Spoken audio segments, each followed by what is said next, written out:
கிராம மிஷனரி இயக்கம் வழங்கும் கிராமிய நேரம் என்ற இந்த நிகழ்ச்சிக்கு உங்களை அன்புடன் வரவேற்கிறோம். கிராம மிஷனரி இயக்கம் கடந்த 27 ஆண்டுகளாக சிறுவர் மற்றும் வாலிபர் மத்தியில் ஊழியம் செய்து வருகிறது. 800க்கும் மேற்பட்ட மிஷனரிகளோடு தமிழ்நாட்டில் உள்ள 38 மாவட்டங்கள் உட்பட ஆந்திரா, ஒடிசா, கர்நாடகா, சத்தீஸ்கர், ஜார்க்கண்ட் மற்றும் மத்திய பிரதேசம் ஆகிய மாநிலங்களிலும் நற்செய்தி பணியை செய்து வருகிறது. எமது இலக்கு 1,00,000 கிராமங்கள், 7,000 மிஷனரிகள், ஒவ்வொரு மாநிலத்திலும் 500 மிஷனரிகள்.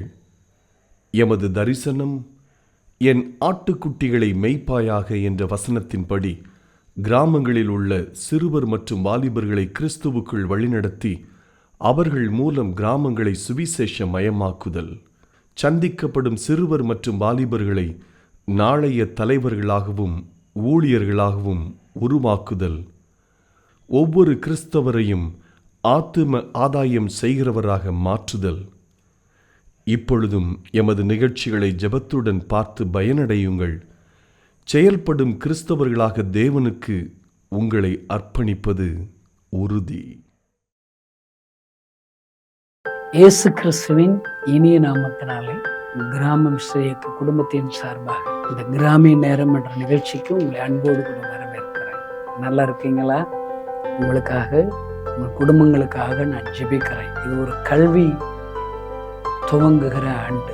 அல்லேலூயா. உங்கள் பிள்ளைகளுக்கு எந்த ஸ்கூலில் சேர்க்கணும், எந்த குரூப் சேர்க்கணும், என்ன படிக்க வைக்கணும், என்ன படித்தா வேலை கிடைக்கும், இந்த காலேஜ் கிடைக்குமா, அந்த காலேஜ் கிடைக்குமா, பல விதமான டென்ஷனில் இந்த வார்த்தையில் கேட்குறீங்களா? ஒன்றும் பயப்படாதீங்க. உங்கள் பிள்ளைகளுக்காக நீங்கள் நல்ல ஜெபம் பண்ணுங்க. அல்லேலூயா. கர்த்தர் என் மேய்ப்பராக இருக்கிறார், நான் தாழ்ச்சி அடையேன். ஆமென். நமக்கு ஆண்டவர் மேய்ப்பராக இருக்கிறாரு. நம்ம ஒரு நாளும் தாழ்ச்சி அடைய மாட்டோம். உங்கள் பிள்ளைகள் ஒரு நாளும் தாழ்ச்சி அடைய மாட்டவே மாட்டாங்க. அவர் என்ன போட்டிருக்காரு பாருங்க, சங்கீதம் 23:2, அவர் என்னை புல்லுள்ள இடங்களில் மேய்த்து அமர்ந்த தண்ணீர் அண்டையில் கொண்டு போய் விடுகிறார். உங்கள் பிள்ளைகள் என்ன படித்தா, எந்த காலேஜில் படித்தா ஆண்டவருக்கு பிரயோஜனமாக மாறுவாங்க, அவருடைய ஆத்தும ஆதாயத்திற்கு பிரயோஜனமாக வருவாங்க, கனி கொடுக்குற வாழ்க்கை எப்படி கனி கொடுப்பாங்க, இதெல்லாம் ஆண்டவர் முன்குறிச்சிட்டாருங்க. அல்லேலூயா. உங்கள் பிள்ளைகளுடைய முழு கதையும் ஆண்டவர்கிட்ட ரெடியாக இருக்கிறாங்க. எப்போதான் உங்களுக்கு தெரியும், இறந்த நாள் வரை அவர் எல்லாவற்றையும் திட்டமிடுகிறார். ஆமென். இந்த செய்தி கேட்கிற அருமை பிள்ளைகளே, உங்க கதை ஏசப்பா ரெடியா வச்சிருக்கிறார். எல்லாம் நன்மைக்கு எதுவாகவே நடக்கிறது. அல்லேலூயா. உங்க பிள்ளைகளுக்காக, உங்களுடைய கல்வி ஆண்டிற்காக நான் ஜெபிக்கிறேன். ஆண்டவர் கைகளில் உங்க பிள்ளைகள் ஒப்பு கொடுக்கிறேன். ஆண்டவர் ஆசீர்வதிப்பார். உங்களுடைய பண தேவைகளையும் ஆண்டவர் சந்திப்பார். நான் உங்களுக்காக ஜெபித்துக் கொள்கிறேன். நாங்களும் ஜெபிக்கிறோம். நீங்களும் எங்களுக்காக நீங்க ஜெபம் பண்ணுங்க. எங்களிடத்துல சுமார் 1000 முழுநேர மிஷனரிகளுடைய பிள்ளைகளுடைய கல்வி நிதி தேவை இருக்குதுங்க. இதுபோக நிறைய கிராமங்களில் ஏழை பிள்ளைகளை படிக்க வைக்கிறோம். தாய் தகப்பன்ற பிள்ளைகளை படிக்க வைக்கிறோம். அல்லேலூயா. உங்களுக்கு உங்கள் வீட்டில் ஒரு பிள்ளையே 2 பிள்ளைக்கு பணம் தேவை இருக்குது, சில ஆயிரங்கள். யோசித்து பாருங்க. எங்களுடைய மிஷனரி பிள்ளைகள்லாம் கணக்கு பார்த்தா நூற்றுக்கணக்கான பிள்ளைகளுக்கு நம்ம ஃபீஸ் கட்டணுங்க. எங்கள் மிஷனரி பிள்ளைகளுக்கு மட்டும் ஃபீஸ் கட்டினா போதுமா? என்ன செய்யணும்? அங்கே நிறைய கிராமத்தை புதுசாக ரட்சிக்கப்பட்ட அந்த பிள்ளைகளும் படிக்க விரும்புகிறாங்களோ அவங்களையும் படிக்க வைக்கணும்ல. அல்லேலூயா. அவங்களுக்கும் தேவை இருக்குல்ல. கிட்டத்தட்ட பல லட்சக்கணக்கான தேவைகள், சுமார் 35 லட்சம் ரூபாய்களுக்கு மேலாக தேவை இருக்கிறாங்க. உங்கள் பிள்ளைகளுக்காக நாங்களும் ஜெபிக்கிறோம். ஆண்டவர் உங்களோடு கூட இடைபடுவாரானால், ஆண்டவர் உங்களோடு கூட பேசுவாரானால், என்ற காணிக்கைகளை கல்வி நிதிக்காக நீங்கள் அனுப்பி வைக்கும்படி அன்பாய் வேண்டுகிறோம். ஜெபியுங்கள் ஐயா. ஆண்டவர் உங்களை ஆசீர்வதிப்பார். எங்களுடைய மிஷனரி பிள்ளைகள் எல்லாம் ஆண்டவர் கண்டு நாளை தலைவர்களாக, கனி கொடுக்கிறவர்களாக, ஆண்டவருடைய கண்ணீரை துடைக்குள்ளாக மாறும்படி நீங்கள் ஜெபியுங்கள். உங்களால் என்ற உதவிகளை கொடுத்து தாங்கும்படி அன்பாய் வேண்டுகிறேன். கர்த்தர் உங்களை ஆசீர்வதிப்பாராக. உங்ககிட்ட ஒரு நிமிஷம் பேசலாமா? ஒரு விவசாயி தன்னோட சொந்த நிலத்தை பண்படுத்தி நிறைய திராட்சை கொடிகளை அந்த செழிப்பான இடத்துல நட்டு வச்சாராம். எந்த ஒரு மிருகங்களோ அதை பச்சி தரக்கூடாதுன்னு சொல்லி அதை வேலி அடைச்சு பாதுகாத்தாராம். நம்ம இவ்வளவு நல்லா பாதுகாக்கிறோமே, நிச்சயமா இது இனிப்பான கனிகளை கொடுக்கும்னு சொல்லி நம்பி ஒரு பெரிய திராட்சை ரசம் தயாரிக்கிற ஃபேக்டரியவே ஓபன் பண்ணிட்டாராம். ரொம்ப எதிர்பார்ப்போட காத்திருந்தாருங்க. ஆனா அது ரொம்ப கசப்பான கனிகளை கொடுத்துச்சான். இதனால விவசாயி சோர்ந்து போயிட்டாராம். இதே போலதாங்க நம்மளோட ஏசப்பாவும் நம்மளோட வாழ்க்கையில எல்லா பிரச்சனைகள்ல இருந்து நம்மளை பாதுகாத்து நம்மளோட தேவைகளை சந்திச்சு இன்னட்டுமா நம்ம உயர்த்தி அழகு பாக்குற ஆண்டவருக்கு இனிப்பான கனிகளான அன்பு, சந்தோஷம், சமாதானம் இந்த மாதிரி கனிகளை கொடுக்கிறோமா, இல்ல கசப்பான கனிகளான கோபம், பெருமை, பொறாமை இந்த மாதிரி கனிகளை கொடுக்கிறோமான்றதை நம்ம சிந்திச்சு பார்க்கணுங்க. வேதத்துல கூட ஒரு வசனம் இருக்கு, கலாத்தியர் 5:22-23 ஆவின் கனிகள் 9 கனிகள் இருக்குங்க. இந்த மாதிரி கனிகள் நிறைந்த வாழ்க்கை வாழணும் தான் இன்னைக்கு ஏசப்பா நம்ம இடத்துல எதிர்பார்க்கிறாரு. ஹலோ நேயர்களே, உங்ககிட்ட ஒரு நிமிஷம் பேசலாமா? நமக்கு எதாவது தேவைன்னா நம்ம என்ன பண்ணுவோம்? உடனே ப்ரேயர் பண்ணுவோம். அதுவும் எப்படி ப்ரேயர் பண்ணுவோம்? ஏசப்பா எனக்காக இதை மட்டும் செஞ்சிங்கன்னா உங்களுக்காக அதை செய்கிறேன் இதை செய்கிறேன்னு ஒரு பொருத்தனையோட ப்ரேயர் பண்ணுவோம். அதே போல தான் ஒரு வாலிபன் ஒரு நாள் ஒரு பொருத்தனை பண்ணாங்க. அது என்னன்னா, இன்னையிலேருந்து ஏசப்பா எனக்காக கொடுக்குற ஒவ்வொரு வருமானத்துலையும் நான் கரெக்டாக தசம பாகம் செலுத்துவேன். அப்படியே நாட்கள் போச்சு. அவங்களோட தசம பாகம் 1 ரூபான்னு ஆரம்பிச்சது. அப்படியே 1 ரூபா சில நாட்களில் 10 ரூபாயா மாறிச்சு, சில மாதங்களில் 100 ரூபாயாச்சு. அண்ட் இப்போ அவங்களோட தசம பாகம் மட்டும் 500 ரூபாயாச்சு. இப்போ அந்த பாஸ்டரை சந்திக்க போனாங்க. அவங்க சந்திக்க போய், பாஸ்டர் எனக்கு ஒரு சந்தேகம், நான் ஆரம்ப காலத்துல ஒரு பொருத்தனை பண்ணேன். அது என்ன பொருத்தனைனா, இன்னையில இருந்து எனக்கு கொடுக்குற எல்லா வருமானத்திலையும் தசம பாகம் செலுத்துறேன்னு. அப்போ என்னோட தசம பாகம் 1 ரூபான்னு இருந்தது. ஆனா இப்போ அது கொஞ்சம் கொஞ்சமா கூடி 500 ரூபாய் ஆயிட்டு. அப்ப நான் எவ்வளவு உற்சாகமா கொடுத்தேனோ அதே போல உற்சாகமா என்னால இப்ப கொடுக்க முடியல பாஸ்டர், நான் பொருத்தனையை மாத்தி கொள்ளலாமான்னு கேட்டாங்க. உடனே அந்த பாஸ்டர் அந்த வாலிபன்ட்ட, நம்ம பொருத்தனையெல்லாம் மாத்த முடியாது, ஆனா நம்ம ஒண்ணு செய்யலாம். நம்ம 2 பேரும் சேர்ந்து ஏசப்பா கிட்ட எப்படி நீங்க ஃபர்ஸ்ட் ஆரம்ப காலத்துல 1 ரூபா 10 ரூபான்னு கொடுக்கும்போது உற்சாகமா கொடுத்தீங்களோ அதே போல இப்பயும் உற்சாகமா கொடுக்குற மாதிரி உங்களோட சம்பளத்தை சுருக்க சொல்லலாமான்னு வேடிக்கையா கேட்டாங்க. நம்ம கூட நம்ம வாழ்க்கையில நிறைய பொருத்தனை பண்ணியிருப்போம்ல. ஏசப்பா நம்ம ஜெபத்தை கேட்டு அதுக்கு பதில் தந்து நம்மளை ஆசீர்வதிச்சதுக்கு அப்புறம் இதெல்லாம் நம்ம ஃபாலோ பண்ணணுமா, நம்ம நிறைய நேரம் விட்டு விலகி போயிருப்போம்ல. இப்பயும் நம்ம பண்ண ஒவ்வொரு பொருத்தனையும் நம்ம கரெக்டா ஃபாலோ பண்றோமான்னு கொஞ்சம் சிந்திப்போமா?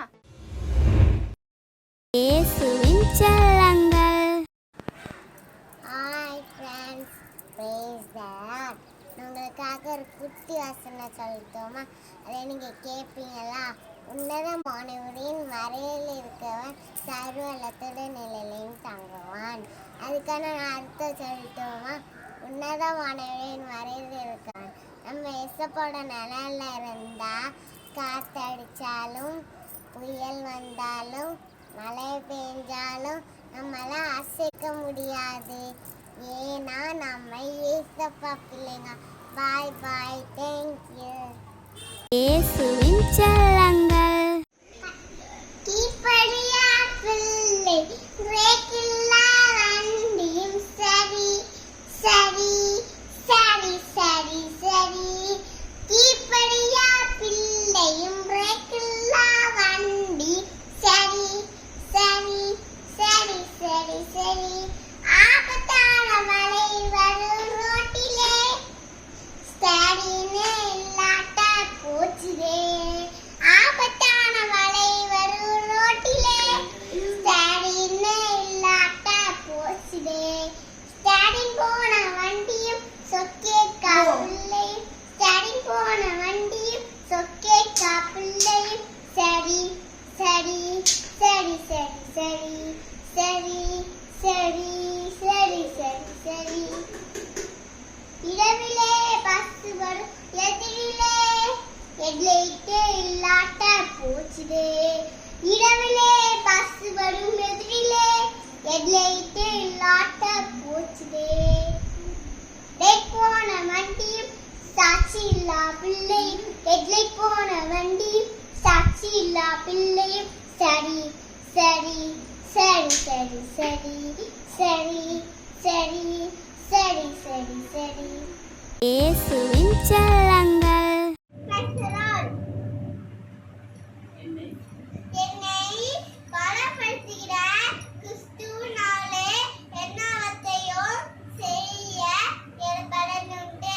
பிலிப்பியர் 4:13. இயேசுவின் செல்லங்கள். To all, Sam 155 9. பிள்ளைகள் அப்பம் கேட்கிறார்களாம், கொடுப்பார் இல்லையாம். அப்படி என்றால் என்ன?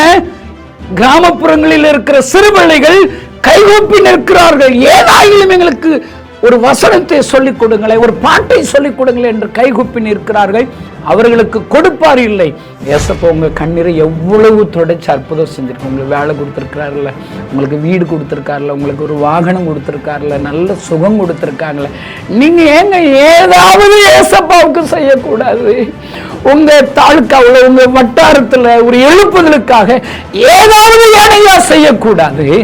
இயேசு கிறிஸ்துவின் இனிய நாமத்தினாலே கிராம மிஸ்ரரி இயக்க குடும்பத்தின் சார்பாக உங்களை வரவேற்கிறோம். பாருங்கள், நம்ம இருக்கிறதே ஒரு கடைசி காலத்தில் நம்ம இருக்கிறோம். நம்ம ஆத்தும ஆதாயம் செய்கிறது ரொம்ப முக்கியமானது. எழுப்புதல்னு பேசுகிறோம். எழுப்புதலுக்கு நான் என்னால் என்ற ஊழியத்தை செய்து ஆத்துமாக்கள் ஆதாயம் ஆனணும். இந்த செய்தியை கேட்குற நீங்கள் உங்களால் ஆன ஊழியத்தை செய்து உங்களுடைய பங்களிப்பை கொடுத்து நீங்கள் ஆத்தும ஆதாயம் செய்யணும். நிறைய பேருக்கு ஆத்தும ஆதாயம்னா என்னன்னே தெரியாது. அதற்காக தானே ஆண்டவர் ஒரு பாரம் கொடுத்து ஒவ்வொரு நாளும் இப்படிப்பட்ட நிகழ்ச்சிகள் மூலியமாக ஆத்துமாதாயம் செய்வது எப்படி என்பதை உங்களுக்கு சொல்லிக் கொடுக்க வேண்டும் என்று சொல்லி ஆண்டவர் ஒரு பாரம் கொடுத்தார். அல்லேலூயா. இந்த நிகழ்ச்சிகளை நீங்களும் கேளுங்கள். உங்களுக்கு தெரிந்த மற்றவர்களுக்காகவும் நீங்கள் இதை அறிமுகப்படுத்தும்படி அன்பாய் வேண்டுகிறேன். குறிப்பாக உங்களுடைய ஜெபங்கள் எங்களுக்கு அதிகமாக தேவை. இந்த வருடத்தில் தமிழ்நாட்டில் 313 தாலுக்காக்கள் இருக்கிறது. அல்லேலூயா. ஒவ்வொரு தாலுக்காக்களிலும் எங்களுக்கு அநேக மிஸ்டரிகளை எழுப்ப வேண்டும் என்று சொல்லி அன்று சொல்லிக் கொடுத்திருக்கிறார். முழு நேர மிஸ்டரிகளும் தேவை, பகுதி நேர மிஸ்டரிகளும் தேவை. முழு நேர மிஸ்டரிகள் என்றால் ஒருவேளை தெபோராட்கள் தேவை. தெபோராயை நான் தாயாக எழும்பும் அளவும் கிராமங்கள் பாழாய் போயின என்று சொல்லி நியாயாதிபதியின் புஸ்தகத்தில் புலம்புகிறதை பார்க்கிறோம். இன்றைக்கு கிராமங்கள் எல்லாம் பாழாய் தான் கிடக்கிறது. போதை வஸ்துக்களில் அடிமையாக இருக்கிறார்கள். பச்சார வேசித்தனத்துக்கு அடிமையாக இருக்கிறார்கள். அவர்களுக்கு விடுதலை ஆவதற்கு என்ன வழி என்று தெரியவில்லை. நெருக்கங்களில், கஷ்டங்களில் எல்லாம் அடிமைத்தனத்திலே அநேகர் அங்கே இருக்கிறார்கள். அப்படிப்பட்ட கிராமங்கள் 21 நூற்றாண்டுகள் ஆகியும் கூட இன்னும் பாழாய்த்தான் கிடக்கிறது. அப்படிப்பட்ட கிராமங்கள் ஆசீர்வதிக்கப்பட வேண்டுமானால் ஆண்டவர் சொல்லியிருக்கிற வார்த்தையின்படி தெபோராட்கள் வேண்டுமா? ஒருவேளை இந்த செய்தியை கேட்கிற நீங்கள் உங்கள் பகுதிகளில் நீங்கள் தெபோராளை எழுமணும். நாங்கள் என்ன செய்யணும் பிரதர்? ஒருவேளை உங்கள் பகுதிகளில் எங்களுக்கு ஒரு தெபோராள் ஜெபமயம் என்று ஒரு சின்ன ஒரு வாடகை கட்டடம் எங்களுக்கு தேவை. ஒருவேளை நீங்கள் விரும்புவீர்களானால், ஆண்டு உங்களுக்கு பாரம் கொடுப்பீர்களானால், உங்களுடைய வீட்டிலுடைய மாடியிலோ இல்லை உங்களுக்கு தெரிந்த உங்களுக்கு உள்ள வீடுகளோ இருக்குமானால் இந்த ஊழியத்திற்கு நீங்கள் கொடுத்து உதவலாம். அல்லேலூயா. ஒருவேளை 20 பேர் 30 பேர் உட்கார அளவிற்கு அந்த இடம் இருக்குமானால் பெண்களாக காலையில் எழுப்புதலுக்காக ஜெபிக்கும்படி கூடி வர வேண்டும். ஒரு 11 மணிலேருந்து 1 மணி வரைக்கும் தேசத்துடைய எழுப்புதலுக்காக கிராமங்கள் ஆண்டவருக்கு சொந்தமாக மாறும்படி ஜெபிக்க வேண்டும். அல்லேலூயா. இந்த ஜெபத்தில் வாரத்தில் நான் ஒரு நாள் வர்றேன்னு வரலாம், இல்லை வாரத்தில் என்னால் 2 நாள் வர முடியும் இப்படின்னு சொல்கிறவங்க வரலாம். அவங்களில் நீங்கள் தெபோராள் தான்.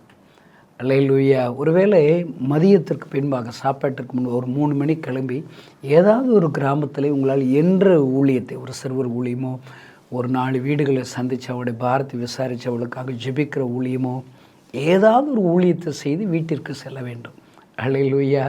இதில் நீங்கள் எல்லா நாளும் வர்றீங்களா? அதுக்கு ஒரு தாலுக்காக்கில் 2 பேர்கள் எங்களுக்கு தேவை. இல்லை பிரதர், என்னால் எல்லா நாளும் வர முடியாது, இல்லை வாரத்து நாள், ஒரு நாள், இல்லை 2 நாள், 3 நாள் அப்படி வரலாம். நீங்கள் எல்லோரும் தெபோராட்கள் தான். அல்லேலூயா. ஒவ்வொரு தாலுக்காக்களையும் எங்களுக்கு தெபோராட்கள் தேவை. பாருங்கள், இதற்காக நீங்கள் ஜெபியுங்கள். ஒருவேளை ஆண்டவர் உங்களோடு கூட பேசுவாரானால் நீங்கள் இந்த ஊழியத்தில் ஒப்பு கொடுக்கலாம். ஆண்டவர் உங்களை எடுத்து பயன்படுத்துவார். நீங்கள் என்ன செய்யணும்? எங்களோடு கூட கீழே தெரிகிற செல்ஃபோன் நம்பருக்கு தொடர்பு கொள்வீனால் அவர்கள் உங்களுக்கு எல்லா விதமான உதவிகளையும் அவர்கள் செய்வார்கள், ஆலோசனை சொல்லுவார்கள். நீங்கள் மாதத்தில் ஒரு அரை நாள் எங்களிடத்திற்கு இப்பொழுதுக்கு வர வேண்டும். அல்லேலூயா. உங்களுக்கு எல்லா விதமான பயிற்சிகளையும் நாங்கள் அளித்து விடுவோம். ஆண்டவர் உங்களை எடுத்து பயன்படுத்துவார். ஆமென். அல்லேலூயா. இன்னும் நீங்கள் ஜெபிக்க வேண்டிய ஜெபம் என்னவென்றால், உங்கள் ஏரியாவிலேயே கொர்நேலியுக்கள் தேவை. ஒரு தாலுக்காவில் நீங்கள் முழு நேர ஊழியத்துக்கு வர வேண்டியதில்லை. அப்போஸ்தலர் 10ஆம் அதிகாரத்தில் கொர்நேலியு என்கிற ஒரு பாத்திரத்தை ஆண்டவர் வைத்திருக்கிறார். பாருங்கள், அப்போஸ்தலர் நடவடிக்கைகளில் கொர்நேலியுவுக்குன்னே ஒரு அதிகாரம் வச்சுருக்கிறார். எழுப்புதல் ஒரு பங்கு வச்சுருக்க, ஒரு பக்கத்தையே பைபிளில் வச்சுருக்காருங்க. ஆமென், அல்லேலூயா. அவங்க என்ன செய்கிறாங்க? அவங்களுக்கு பாட்டெல்லாம் பாட தெரியாது, பிரசங்கள்லாம் பண்ண தெரியாது. அவங்க செய்த ஒரே ஊழியம் என்ன தெரியுமா? அரேஞ்ச் பண்ணுறாங்க. தனக்கு இருக்கிற ஒரு வீட்டில் உறவுக்காரங்களை, நண்பர்களை கூட்டி வச்சு ஒரு ஜெபக்கூட்டத்தை அரேஞ்ச் பண்ணுறாங்க. அல்லேலூயா. ஆண்டவர் அங்கு பேதுருவை அழைத்து வந்து அங்கு பெரிய ஒரு எழுப்புதலை கொடுக்குறார். அங்கே இருக்கிற எல்லாரும் பரிசுத்த ஆவியின் அபிஷேகத்தில் நிறைக்கிறார். ஒருவேளை உங்கள் பகுதிகளில் என்னால் முழு நேர ஊழியெல்லாம் செய்ய முடியாது பிரதர், எங்கள் பகுதிகளுடைய எழுப்புதலுக்காக, எங்களுடைய தாலுக்காவில் எங்களுடைய வட்டார எழுப்புதலுக்காக என்னால் ஏதாவது என்ற உதவிகளை செய்ய முடியும்னு சொல்கிறீங்களா? நீங்கள் தயவுசெய்து எங்களோடு கூட தொடர்பு கொள்ளுங்கள். உங்களுடைய உதவிகள் எங்களுக்கு ரொம்ப தேவை. அல்லேலூயா. சின்ன சின்ன உதவிகள் செஞ்சால் போதும், ஆலோசனைகள் சொல்லிக் கொடுத்தா போதும். நாங்கள் உங்கள் பகுதிகளில் ஒரு எழுப்புதலுக்காக உங்களுடைய மிஷனரிகளை அனுப்பி, இல்லை உங்கள் பகுதிகளில் அநேக மிஷனரிகளை உருவாக்கி அங்கே நம் கண்கள் காண எழுப்புதலை காணலாம். பாருங்கள், இன்றைக்கும் உங்களோடு கூட பேசும்படி ஆண்டவருடைய சமூகத்தில் நான் ஜெபித்த போது ஆண்டவர் எனக்கு ஒரு வார்த்தை உங்களோடு கூட பேசும்படி ஆண்டவர் எனக்கு சொல்லிக் கொடுத்தார். பைபிளில் இருக்கிற எல்லா வசனங்களும் ஒரு புதை பொருளுங்க. ஒவ்வொரு நாளும் அந்த புதையில் தோண்டி எடுக்கிறது போல் நம்ம எடுக்கணும். ஒரு வார்த்தை உங்களை ஆறுதல் படுத்தும்படி கிடைச்சிருச்சு, இல்லை வசனங்களை வாசிக்கும் போது ஒரு வெளிச்சம் கிடைக்கும். அந்த வெளிச்சம் கிடைத்த வசனத்தை நீங்கள் விசுவாசிங்க, நம்புங்க. அந்த வார்த்தைகளை சொண்டு நீங்கள் வீட்டை விட்டு வெளியே போங்க. காலையில் என்ன அற்புதம் தெரியுமாங்க? ஆசீர்வாதமான ஒரு வார்த்தையாக இருக்கும். இரவும் பகலும் தியானிக்கிற மனுஷன், வேதத்தை தியானிக்கிற மனுஷன் பாக்கியவான், சங்கீதம் 1 இருக்குது. அப்படின்னா என்ன? காலையில் நீங்கள் புதையில் தோண்டி எடுத்து அதெல்லாம் அன்னைக்கு ஃபுல்லாக அதை தியானிச்சுக்கிட்டே இருக்கணும். அது உங்கள் சிந்தனையில் வந்துக்கிட்டே இருக்கணும், அதை குறித்து யோசிச்சுக்கிட்டே இருக்கணும். எங்கள் கிராமத்தில் மாடுகளை பார்த்துருக்குறேன், நானும் மாடு மேய்ச்சிருக்கிறேன். எங்கள் வீட்டில் ஒரு மாடுகள்லாம் வளர்த்துருக்குறோம். பாருங்கள், நல்ல அது பயங்கரமாக மேய வந்து நல்லா தண்ணி குடிச்சிட்டு ஹாயாக படுத்துட்டு நைட்டெல்லாம் அந்த மேய்ஞ்ச அந்த புல்லுகளை, இறைகளை மென்று அது செரிமானத்துக்கு வயிற்றுக்குள்ளே அனுப்பி வச்சுக்கிட்டே இருக்கும். இதாங்க கிறிஸ்தவ வாழ்க்கை. நீங்கள் கேட்குறது மாத்திரமல்ல, ஆண்டவர் கொடுக்குற வசனத்தை வாசிக்கிறது மாத்திரமல்ல, அதை அப்படியே மெல்லணும், தியானிக்கணும். ஒவ்வொரு முறை வார்த்தைகளை தியானிக்கும் போது ஏதோ ஒரு வித்தியாசம் தெரியுதுங்க. இந்த பைபிளை பல முறை நான் படிச்சிட்டேன். இப்பொழுதும் பைபிள் படிக்கிற முயற்சி தான் ஏதோ ஒரு புதுசாக அங்கே இருக்குதுங்க. ஐயோ, இவ்வளோ ஒரு சத்தியம் எனக்கு இது வரைக்கும் தெரியாமல் போச்சே. எப்படி இதுக்கு முன்னாடி அதை வாசிக்கும்போது இப்படி ஒரு புதையலை நான் பார்க்காம விட்டேன். இப்படி தாங்க ஒவ்வொரு முறையும் இருக்குது. பாருங்களேன், ஏசாமியே பாருங்களேன், காலைதோறும் அவருடைய கிருபை புதிதாக இருக்குமா. அல்லேலூயா. இன்னும் அவரை அறிந்து கொள்ளவே முடியலைங்க. ஒவ்வொரு நாளும் புதுமை தான், அற்புதம் தான். 27 வருடங்களாக இந்த இயேசுவோடு நான் நடக்கிறேன், சஞ்சரிக்கிறேன். இன்றைக்கு தான் இயேசுவை ஏற்றுக்கொண்டது போல் புதுசாக இருக்குதுங்க. அவர் செய்கிற ஒவ்வொரு அற்புதங்களும் ஆச்சரியமாக இருக்கிறது. அவரைங்க ஆராய்ந்து அறியவே முடியாதுங்க, உண்மையாகவே. அல்லேலூயா. ஒவ்வொரு காரியங்களிலும் அவர் செய்கிற அற்புதங்கள் சுவர். அல்லேலூயா. புஸ்தகமாக இன்னும் எழுதிக்கிட்டே இருக்கலாங்க. ஒருவேளை நம்ம அவரை துதிக்கணும்னு வச்சு, அதனால தான் தாவீது சொல்லாரு, 1000 நாவுகள் போதாதான், நமக்கு இருக்கிறது ஒரே நாவு. அந்த நாவு ஆண்டவரை துதிக்கணும்னு ஒப்பு கொடுத்தா ஒரு நாவு போதாதான். தாவீது சொல்கிறார், 1000 நாவுகள். அல்லேலூயா. நீ செய்த உபகாரங்களுக்காக நான் எண்ணத்தை செலுத்துவேன். இதோ ரட்சிப்பின் பாத்திரத்தை எடுத்துக்கொண்டு தொழுது கொள்ளுவேன். அல்லேலூயா. உயிருள்ள வார்த்தைகளும் ஆச்சரியப்படுத்துகிறது. உயிருள்ள ஆண்டவர் நம்மோடு கூட இருந்து ஆச்சரியப்படுத்துகிறார். ஒவ்வொரு முறையும் வேதத்திலிருந்து ஆண்டவர் பேசுகிற வார்த்தைகள் ஆச்சரியமானகள். பாருங்கள், இன்றைக்கு உங்களோடு கூட பேசும்படி ஆண்டவரிடத்தில் ஜெபித்த போது ஏதாவது என்ற ஒரு வார்த்தையை என் உள்ளத்திலே கொடுத்தார். சில நாட்களாகவே இந்த வார்த்தைகளை குறித்து நான் தியானித்து வருகிறேன். இந்த வார்த்தை என் உள்ளத்தை உடைக்குதுங்க. உடைக்குது. அல்லேலூயா. பாருங்கள், ஆண்டவர் பேசுகிற ஒவ்வொரு விஷயமும் ஆச்சரியமாக இருக்கும். நான் ஒரு வீட்டுக்கு ஆலயம் முடிந்து ஜெபிக்கும்படி ஒரு நண்பர் கூட்டு போனார். அவருடைய வீட்டுகளில் அவருக்கு தெரிஞ்ச ஒரு குடும்பத்தார்கள் வீட்டில் உங்கள் ஜெபம் தேவை இருக்குது, கணேசன் வாங்கன்னு சொல்லி கூட்டு போனார். நாங்கள் போய் வீட்டில் போய் நின்ன உடனே உங்கள் வீட்டுக்குள்ளே போகிறதுக்கு முன்னாடி ஆண்டவர்கிட்ட கேட்டேன், ஒரு வார்த்தை தாங்கப்பா ஏசப்பான்னு சொல்லி கேட்டேன். நான் எந்த வீட்டுக்கு போனாலும் ஏதாவது ஒரு வார்த்தையை சொல்லி, ஆண்டோடைய வார்த்தையை சொல்லி அவங்களுடைய விசுவாசத்தை பலப்படுத்தி நான் ஜெபிக்கிறது என்னுடைய பழக்கம். ஆண்டவர் சரியான நேர்த்தியான ஒரு வார்த்தையை ஆண்டவர் கட்டாயமாக எனக்கு தருவார். அங்கே அந்த வீட்டுக்கு போகும்போது ஆண்டவர் சொல்கிறாரு, உன் பட்டயத்தை உரையிலே போடு. இதான் வார்த்தை. நான் நினச்சிக்கிட்டேன் இங்கே எல்லாம் அருவாளை தூக்கி வச்சுருப்பாங்களா, நம்ம போனோன்னே எதுவும் வெட்டி போடக்கூடாதுன்னு நினச்சேன். ஆனால் அங்கே வீடே பரபரப்பாக இருக்கிறது. நான் போனது அவங்க யாரும் விரும்பலை. நான் அதை புரிஞ்சுக்கிட்டு உட்காரக்கூட சொல்லலை. நம்ம அப்படியே நான் ஒரு சின்ன ஜெர்மனி போயிட்டேன். இந்த நண்பர் தான் என்னை கொண்டு வந்தார் அப்படின்னு சொல்லி எல்லோரும் இங்கே வாங்கலைன்னு சொல்லி உங்களுக்காக ஜெபிக்கிறேன்னு சொல்லி ஜெபிக்க ஆரம்பித்த போது ஆண்டவருடைய இந்த சொன்ன வார்த்தையை பரிசுத்த ஆவியானுடைய உதவியோடு அவளுக்கு விளக்கம் சொன்னேன். ஆண்டவர் உங்களுக்கு ஒரு வார்த்தை கொடுத்தாரு. என்ன வார்த்தை தெரியுமா? பட்டயத்தை உரையில் போடு. அல்லேலூயா. நீங்கள் ஏதோ மாம்சத்தின்படி ஏதோ ஒரு முடிவு செய்திருக்கிறீர்கள், அந்த முடிவை நீங்கள் விட்டு விடுங்கள் என்று கர்த்தர் சொல்லுகிறார். அல்லேலூயா. இதை சொல்லி முடித்துட்டு நான் ஜெபித்து முடித்தேன். அங்கே இருக்கிற ஒரு தாயார் சகோதரி என்னை பார்த்தார்கள். இங்கே என்ன நடந்துச்சு தெரியுமா? கணவனுக்கும் மனைவிக்கும் சண்டையினால் ஊர் பெரியவங்களெல்லாம் சொந்தக்காரர்கள் முக்கியமானவங்களாம் கூடி இனிமேல் சேர்ந்து வாழ வாய்ப்பே கிடையாது, 2 பேரும் பிரிஞ்சிருவோம், யார் எந்த பிள்ளையை வளர்க்கணும், இப்படியெல்லாம் நாங்கள் பேச்சுவார்த்தை எடுத்து பத்திரத்தெல்லாம் நாங்கள் கையெழுத்து போட்டு பிரிய போகிறோம்.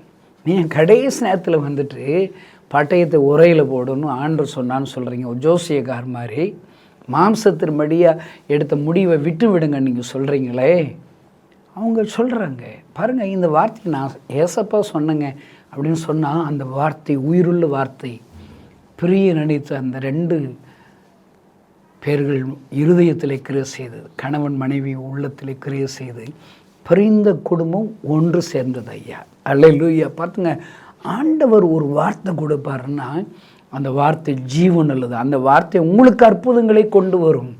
எனக்கு ஏசப்பாட்ட ஜோம் பண்ணால் ஏதாவதுன்னு ஒரு வார்த்தையை சொல்கிறேன். நம்ம வழக்கமாங்க நாம் ஏசப்பாட்ட போனாலே ஏதாவது நம்ம கிடைக்கும்னு சொல்லி தான் நாம் போவோம்.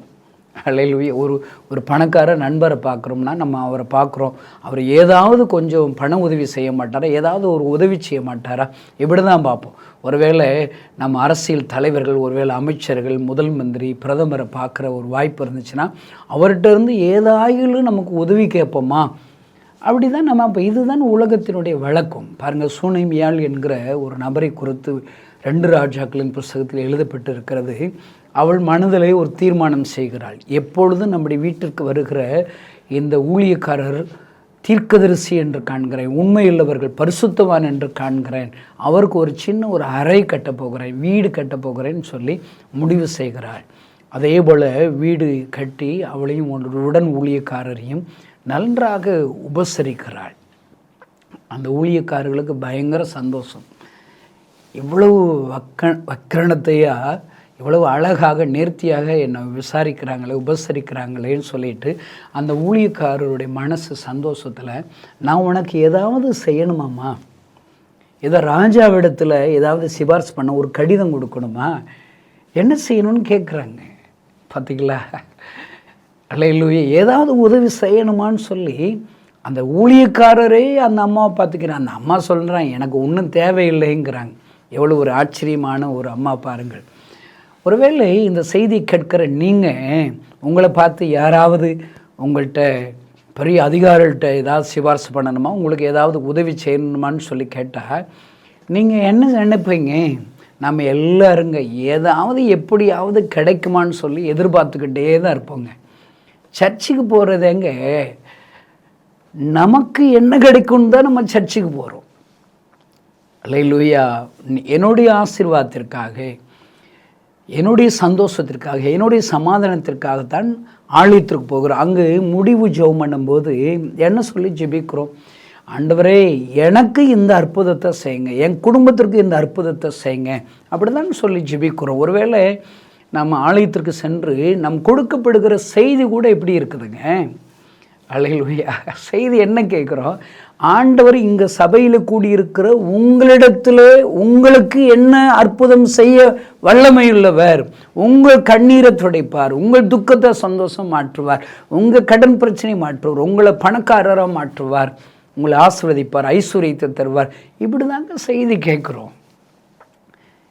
ஏதாகலும் சொன்ன உடனே ஆண்டவர் எனக்கு ஏதாவது செய்வாருங்கிற அற்புதம் அப்படின்னு நீங்கள் நினைக்கிறீங்களா? அதுவும் ஆண்டவர் செய்வார். ஆனால் 21 நூற்றாண்டுகளை அப்படிப்பட்ட எதிர்பார்த்து நாம் மட்டும்தாங்க ஏசப்பாவை ஆராதிக்கிறோம். இந்த உயிருள்ள தேவனை நாம் மட்டும்தான் ஆராதிக்கிறோம். ஆனால் இன்றைக்கு அந்த ஏதாவதுங்கிற வார்த்தை எதற்காக தெரியுமா? மற்றவர்கள் எதிர்பார்க்கிறது நம்ம கிறிஸ்தவங்க ஆண்டவர்கிட்ட எதிர்பார்க்கிறது கிடையாது, புறஜாதிகள் நம்மகிட்ட எதிர்பார்க்கிறது. அல்லேலூயா. உங்களுக்காக ஒரு வசனத்தை நான் வாசிக்கிறேன், கவனிங்க. அப்போஸ்தலர் 3 அதிகாரம் நீங்கள் 1ஆம் வசனத்திலேருந்து வாசி பார்த்தீங்கன்னா, ஜெப வேளையாகிய 9ஆம் மணி நேரத்திலே பேதுருவும் யோவானும் தேவாலயத்திற்கு போனார்கள். அல்லேலூயா. இந்த முதல் வசனத்தை பார்த்தாலே எனக்கு ரொம்ப பதற்றமாக இருக்கும். அந்த ஒரு வேலைன்னு வச்சுருக்கோம், 9ஆம் மணி வேலையில் இந்த செய்தியை கேட்குற உங்கள்கிட்ட நான் கேட்குற ஏதாவது ஒரு உங்கள்கிட்ட ஒழுங்கு இருக்குதாங்க? நீங்கள் எப்போ எந்திரிப்பீங்க? எந்த நேரத்தில் நீங்கள் ஜெபம் பண்ணுவீங்க? உங்கள்கிட்ட ஏதாவது இருக்குதாங்க? ஒழுங்கு இருக்குதாங்க?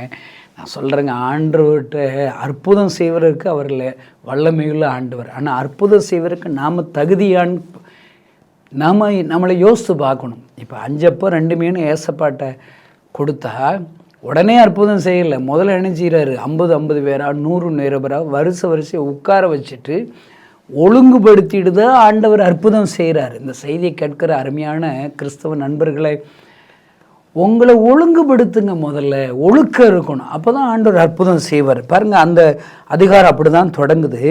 2ஆம் வசனத்தில் ஒருத்தன் குறித்து வரலாறு அவங்களுடைய காரியங்களை சொல்லுதுமா. அப்பொழுது தன் தாயின் வயிற்றிலிருந்து சப்பானியாய் பிறந்த ஒரு மனுஷனை சுமந்து கொண்டு வந்தார்கள். அல்லேலூயா. சுமந்து கொண்டு ஒரு சப்பானியை தாயின் வயிற்றில் பிறந்ததுலேருந்து அவன் என்ன செய்கிறான்? சப்பானி தான் இருக்கிறான். அவனை எல்லாரும் சுமக்கிறாங்க. அல்லேலூயா. அப்படிப்பட்ட சுமையான சப்பானி. ஒருவேளை இந்த செய்தியை கேட்குற உங்கள் வாழ்க்கையிலும் உங்களை யாரோ சுமையாக கருதுகிறாங்களா?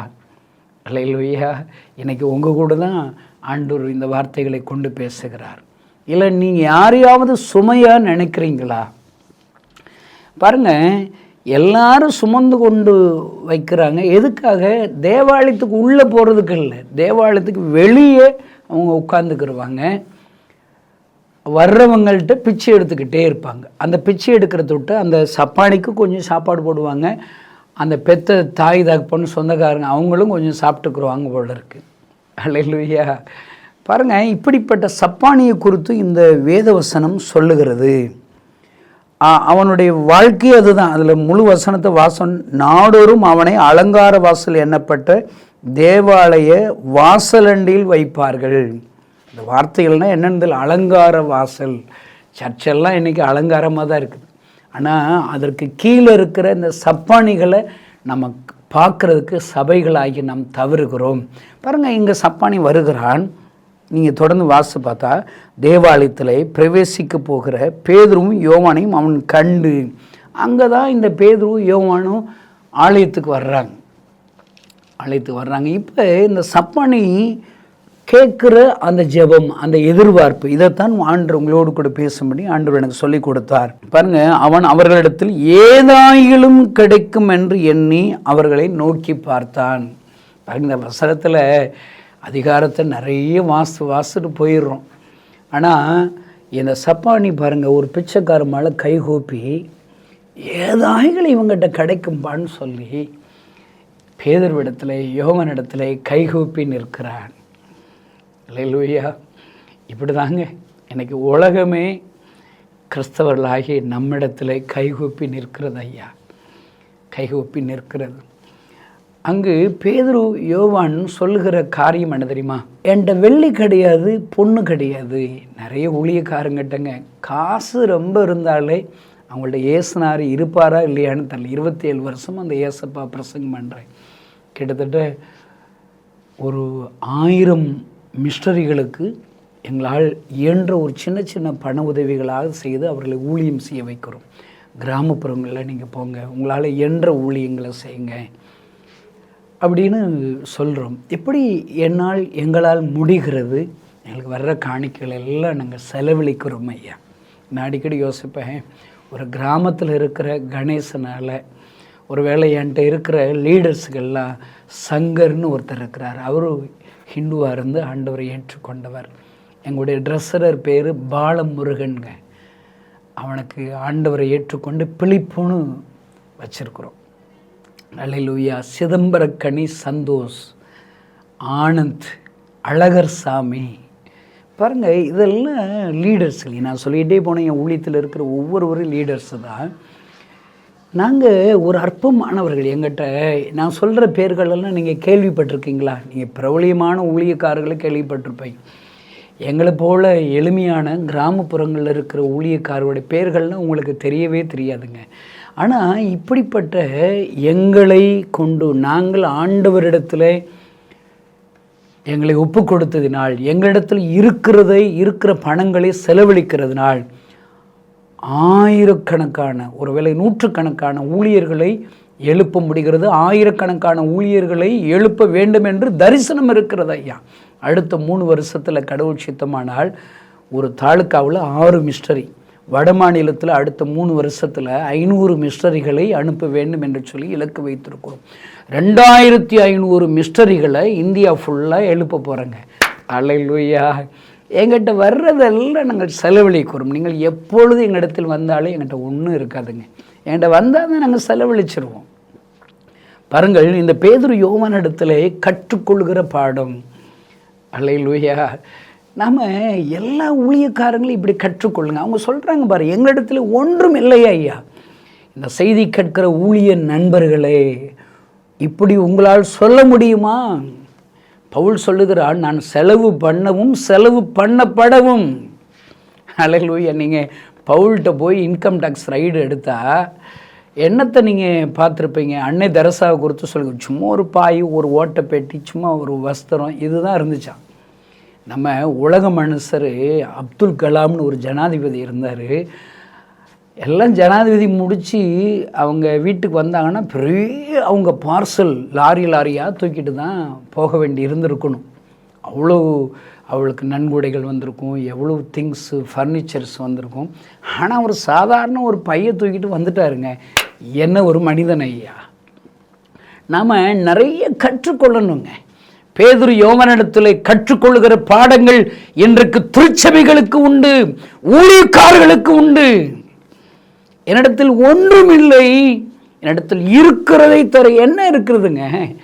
ஏசு என்கிற நாமம் இருக்கிறது, ஏசு என்ற பெயர் என்னிடத்தில் இருக்கிறது, என்னிடத்தில் இருக்கிறதை நான் தருகிறேன் என்று சொல்லுகிறான். பாருங்க, அங்கே சப்பானி ஏதாயிலும் கிடைக்கும் என்று கைகூப்பி நிற்கிறான். என்கிட்ட இருக்கிறதை கொடுக்கிறான். பாருங்க, இந்த செய்தியை கேட்குற சகோதர சகோதரியே, பேதுரு யோவானும் தன்னிடத்தில் இருக்கிறத கொடுத்ததுனால என்ன நடக்கிறது பாருங்கள். உங்களுக்கு எல்லாம் தெரிந்த ஒரு சத்தியம் ஐயா. 7ஆம் வசனத்தில் என்னிடத்தில் இருக்கிறதை தருகிறேன், இயேசு கிறிஸ்துவின் நாமத்தினாலே எழுந்து நட. 6-7 வாசு பாருங்க. வலதுகையினால் அவனை பிடித்து தூக்கி விட்டான், உடனே அவனுடைய கால்களும் கரடுகளும் பலன் கொண்டது ஐயா. அடுத்து அவனை பார்த்தனா அவன் குதித்து எழுந்து நின்று நடந்தான். நடந்து குதித்து தேவனை துதித்து கொண்டு அவர்களுடனே கூட தேவாலயத்திற்குள் பிரவேசித்தான். அல்லேலூயா. என்ன அற்புதம் ஐயா.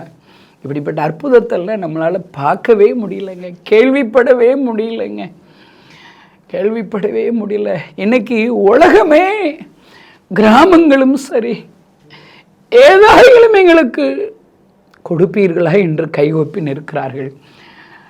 கிறிஸ்தவர்களாகி நம்மிடத்தில், திருச்சபையாகி நம்மிடத்தில் கொடுப்பதற்கு ஒன்றும் இல்லையோ, ஒன்றுமே இல்லையோ. நாம் எழும்பினால் இந்த அப்போஸ்தலர் 3ஆம் அதிகாரத்திலே நடந்த அந்த குதித்தெழுந்து நடக்கிற ஒரு அற்புதம், ஆலயத்திற்குள்ளாக முன்பாக இருக்கிற சப்பாணி வருகிற அற்புதம் நம் கண்கள் காணும் ஐயா. நம்மங்க அப்போஸ்தலர் 2ஆம் அதிகாரத்தில் முதல் வசனத்தில் நடந்த அற்புதங்கள் எல்லாம் பேசிக்கொண்டே இருக்கிறோம் ஐயா. என்ன நடந்துச்சு? அவர்கள் எல்லோரும் பெந்தகோஸ்தே நாளிலே 120 பேர் ஒருமனப்பட்டு கூடினார்களாம். அப்பொழுது பலத்த காற்று 2ஆம் வசனத்தில் அடிக்கிற முழக்கம் போல் வானத்திலிருந்து சடுதியாய் ஒரு முழக்கம் உண்டாகி அவர்கள் உட்கார்ந்திருந்த வீடு முழுவதும் நிரப்பிட்டாம். அப்போ சில 2:3 நாம் அடிக்கடி பிரசங்கிக்கிறோம். அல்லாமலும் அக்கினி மயமான நாவுகள் போல பிரிந்திருக்கிற நாவுகள் அவர்கள் காணப்பட்டு அவர்கள் ஒவ்வொரு மேலும் அமர்ந்தது.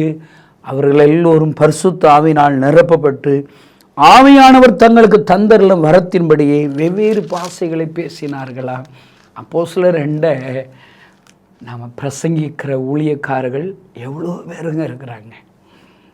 அந்த பிரசங்கத்தை கேட்டு ஒருவேளை அன்றைக்கு பரிசுத்த ஆவியானவரை பெற்றுக்கொண்டு அந்நிய பாஷை பேசுகிறது போல இன்றைக்கு இருக்கிற நிறைய ஜனங்கள், நிறைய திருச்சபைகள் அந்நிய பாஷைகளை நானும் பேசுகிறேன் என்று பேசுகிறார்கள். அந்த அற்புதத்தை ருசி பார்த்து விட்டேன் என்று அறிக்கை எடுக்கிறார்கள்.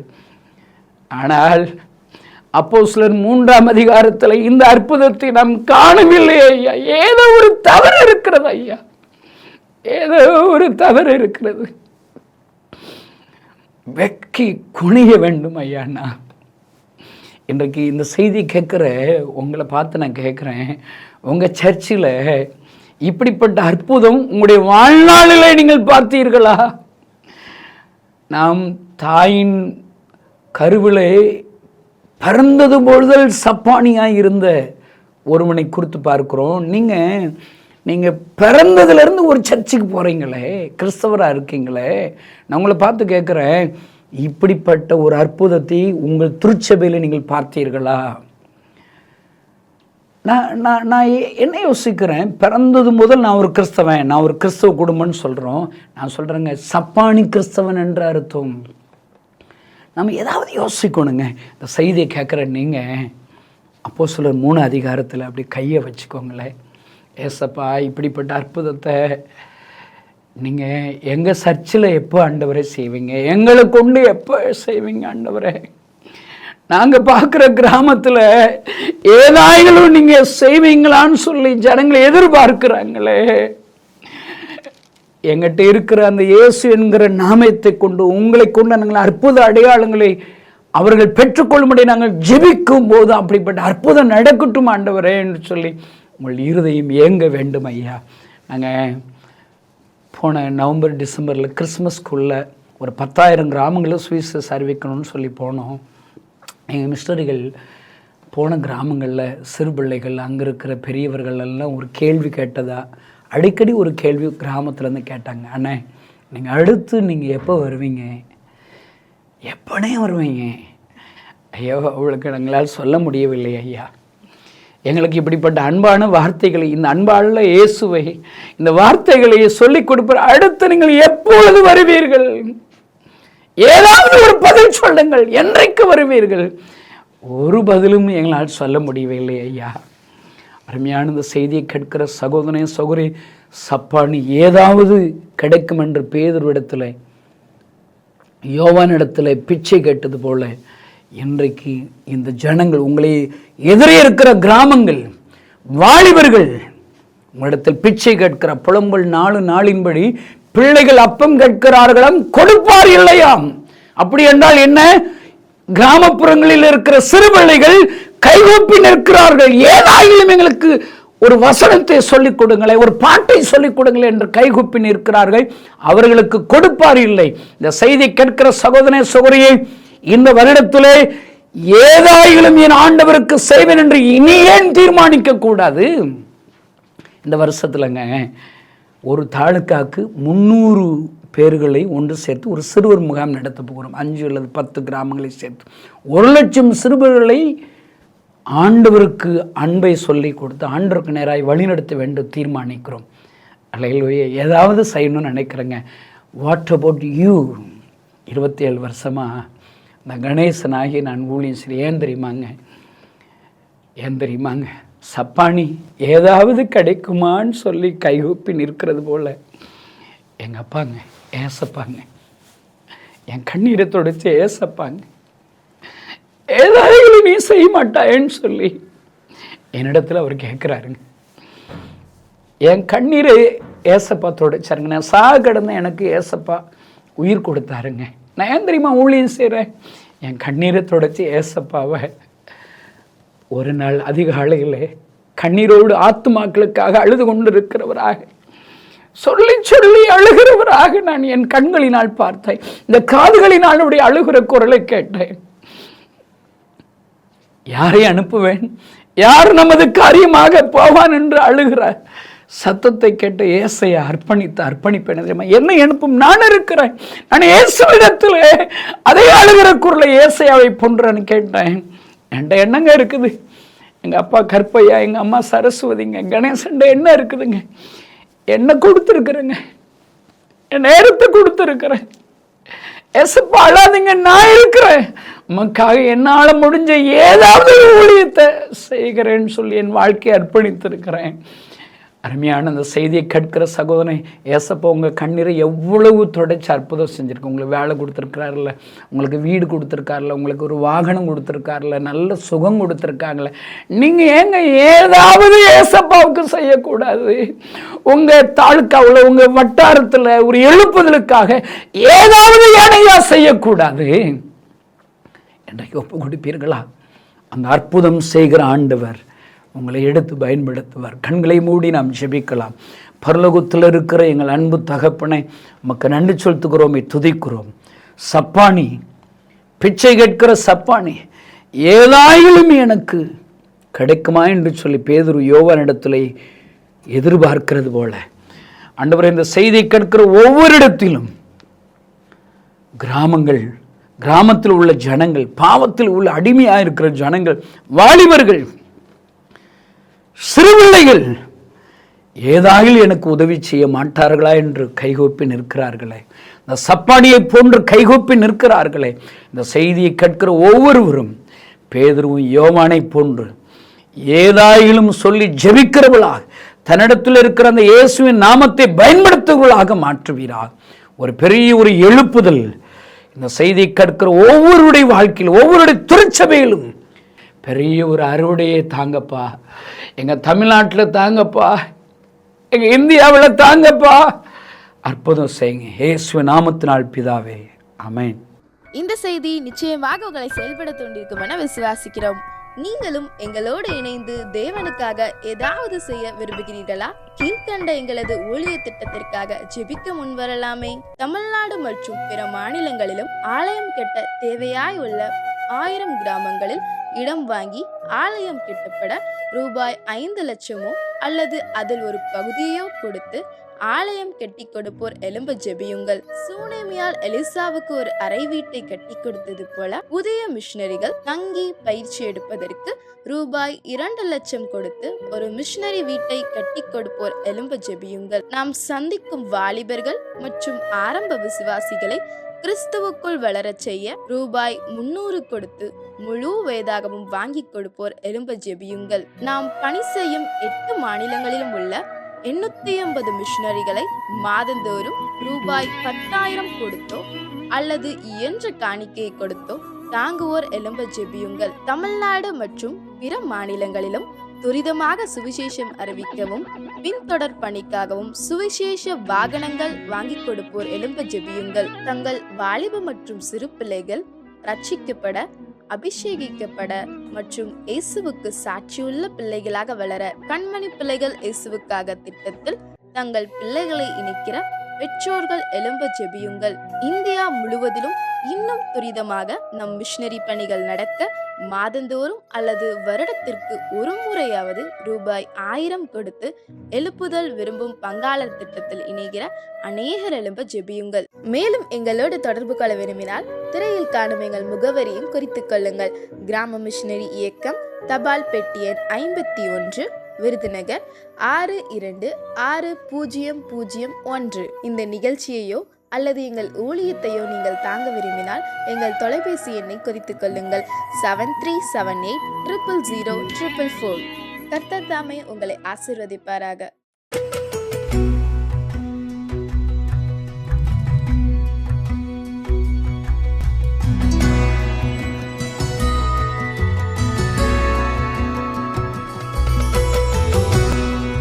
ஆண்டவராகிய இயேசு கிறிஸ்துவின் நாமத்தினாலே அன்பின் வாழ்த்துக்கள்.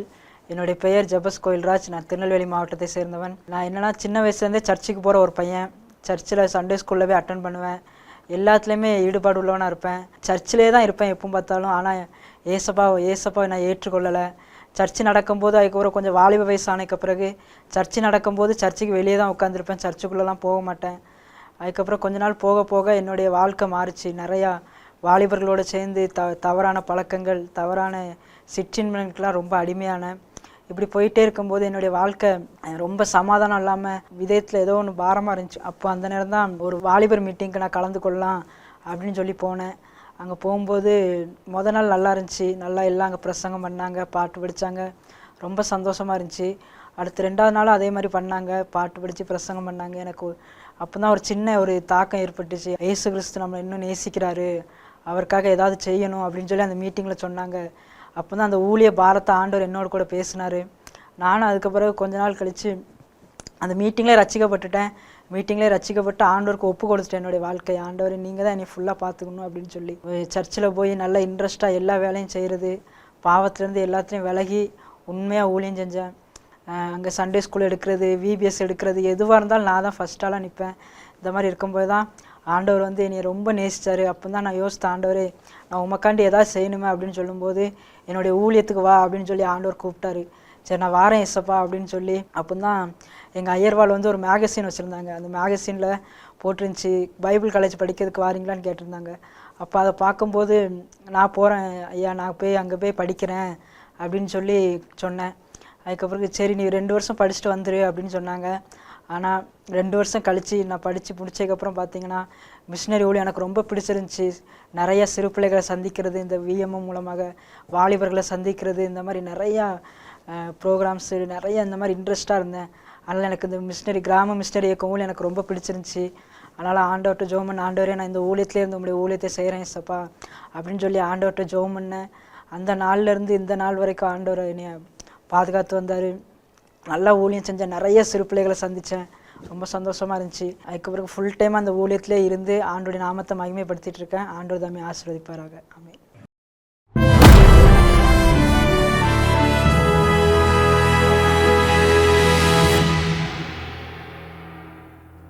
சில நேரத்தில் குறைவுள்ளவராக நாம் இருக்கும்போதும் தேவன் தம்முடைய நாமத்து நிமித்தம் பயன்படுத்தி விடுவார். இதில் என்ன நினைக்கக்கூடாது அப்படின்னு சொன்னால், மற்ற மதங்களுக்கும் கிறிஸ்தவத்திற்குள்ள வித்தியாசம் என்னன்னா, மற்ற மார்க்கங்கள் உள்ளவங்க என்ன நினைப்பாங்கன்னா, தேவனுக்கு நான் பணிவிடை செய்வதனால் நான் பரிசுத்தமாகிறேன், எனக்கு புண்ணியங்களை சேர்த்து கொள்ளுகிறேன். பொதுவாக இது எல்லாருடைய எண்ணமாக இருக்கும். நான் இந்த கடவுள் பணியை செய்கிறேன், அப்போ என் வாழ்க்கையில் இது ஏதோ ஒரு பரிசுத்தமாக எனக்கு கணக்கில் சேர்ந்துக்கிடுங்கிறது அவனுடைய எண்ணம். ஆனால் பைபிள் வாசிச்சு பார்த்தீங்கன்னா, நீங்களோ நானோ சுவிசேஷத்தை அறிவிப்பதனால் பரிசுத்தமாவது கிடையாது. மற்றவங்களுக்காக ஜெபிக்கிறோம், வியாதியஸ்தர்களுக்காக ஜெபிக்கிறோம், அதில் நம்ம பரிசுத்தத்தில் வளரலாம் மாட்டோம். இது தனி ட்ராக். நம்முடைய வாழ்க்கையை சுத்திகரித்து பரிசுத்தமாக்க வேண்டியது ஒரு ட்ராக். இன்னொரு பக்கம் தேவனால் பயன்படுத்தப்பட வேண்டும். ஊழியம் செய்வதனால் ஆட்டோமேட்டிக்காக நான் பரிசுத்தம் ஆகிக்கொண்டே இருக்கிறேன் என்கிற ஒரு கான்செப்டே என்ன கிடையாது. புதிய ஏற்பாட்டில் பைபிளில் என்ன செய்யாது, கிடையாது.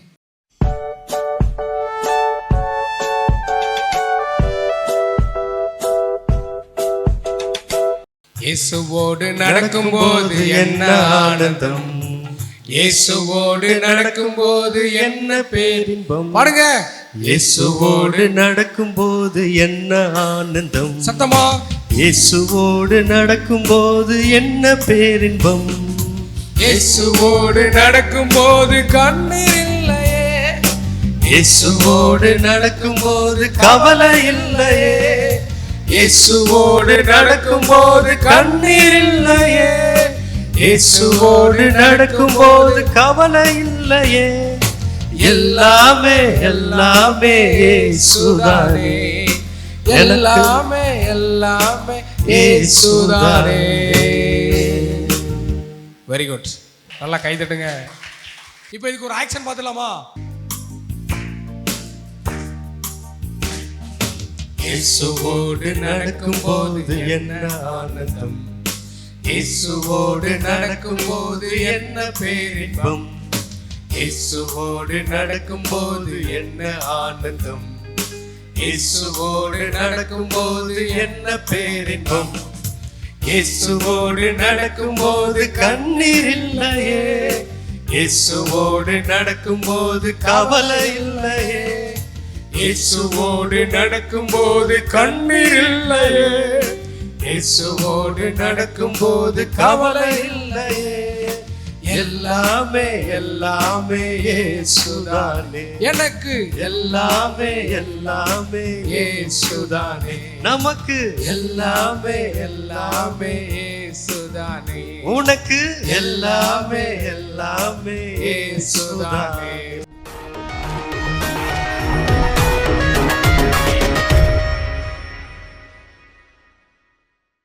நானும் என் வீட்டாருமோ வென்றால் கர்த்தரையே சேவிப்போம்.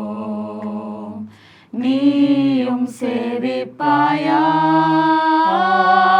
நீயும் சேவிப்பாயா, கர்த்தரையே சேவிப்பது ஆகாததென்று கண்டால், கர்த்தரையே சேவிப்பது ஆகாததென்று கண்டால், யாரை நீ சேவிப்பாய் என்பதை என்றே தீர்மானம் செய்வாய். யாரை நீ சேவிப்பாய் என்பதை என்றே தீர்மானம் செய்வாய். நானும் என் வீட்டாருமோ வென்றால் கர்த்தரையே சேவிப்போம். நீயும் சேவிப்பாயா, நீயும் சேவிப்பாயா, நம் பாதையில் காப்பாற்றியே கர்த்தர் நடத்தினாரே, நம் பாதையில் காப்பாற்றியே கர்த்தர் நடத்தினாரே. கர்த்தர் தந்த ஆசீர் யாவும் கண்டு நன்றியாய் சேவிப்பாயா, கர்த்தர் தந்த ஆசீர் யாவும் கண்டு நன்றியாய் சேவிப்பாயா. நானும் என் வீட்டாருமோ வென்றால் கர்த்தரையே சேவிப்போம். நீயும் சேவிப்பாயா, நீயும் சேவிப்பாயா. கிறிஸ்து என்னை நம்புகிறபடி வாழ்வதுதான் ஒரு உண்மையான கிறிஸ்தவ வாழ்க்கை.